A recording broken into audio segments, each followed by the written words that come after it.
It's sea rigs, sir. Can't raise them. No response at all. So, the immediate crisis is over, yeah?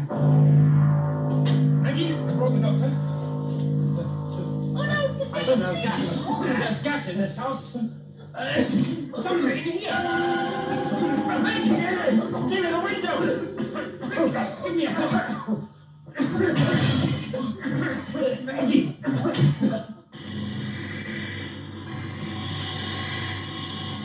I'm sorry, sir, I can't raise them. Well, are you pleased with what you've done? I'm warning you, Van Lutyens. I warned you, but you were too kupuk, too stubborn to listen. Look at the facts, man, the facts. We lose contact with two rigs. Have unprecedented, inexplicable pressure variations for over 3 weeks. Oh, so that's it, you've been talking with Harris, eh? Yeah, Mr. Harris did show me his figures. Only because you refused to listen to him. That's why I went out to the control rig, to see if there was an explanation out there. What did you find? Nothing. I'll tell you why. Because there's nothing to find. All the same, Mr. Harris's figures A bunk! And the rest of his cut-and-hated tidbit ideas. Still a school kid with his bits of paper, his graph, and his slide rule. You think I wouldn't take any notice of him? I know every nut and bolt on every one of those rigs out there. All right. So your prejudice prevents you accepting Mr. Harris's calculations, but what about me? Do you treat my opinion with as much contempt? You are here to offer me your expert advice, but I'm not obliged to take it. I run this outfit the way I think fit. Is that understood? Mr. Robson, the impeller. Quick, 2 minutes. Down to 140 rand. Something must be jamming it in the base.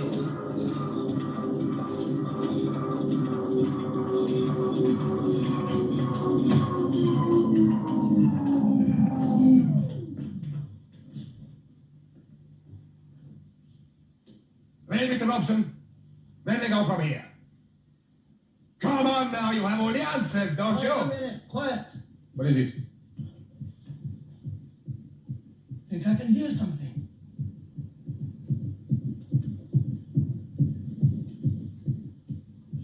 Oh, no. What's the matter with her? Well, she's in some sort of coma. Possibly because of this gas. It was toxic. It isn't possible there could have been a gas leak in the flat. Besides, natural gas isn't toxic. Well, this isn't natural gas. This is the gas we found when Victoria was locked in the oxygen room. But where could it have come I from? don't know. What was the matter with her before this happened? Well, she said she'd been stung by some seaweed or something. Seaweed. I asked her to get a file from my study, and she found the seaweed inside it. Did you put it there? Oh, no, of course not.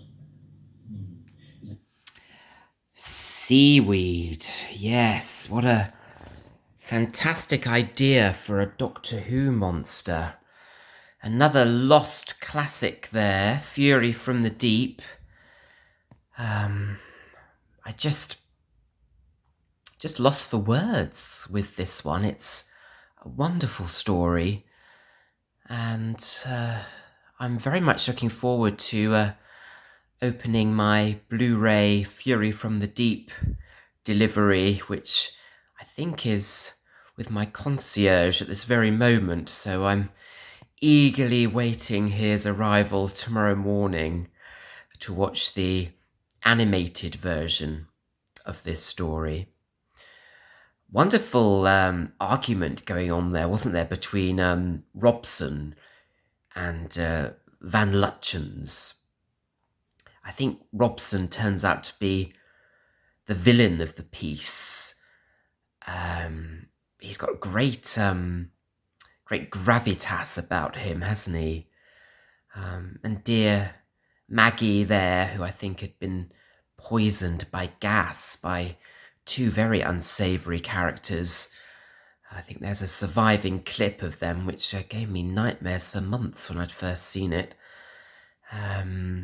Yes, and thank you to the Australian Broadcasting Corporation for editing out some quite disturbing scenes from this story, but thankfully we do have an idea of perhaps what this story might have felt like. And the chap there in the white overalls and moustache looked familiar. I wonder whether he'd appeared in some other stories, possibly the Seeds of Doom later on with Tom Baker.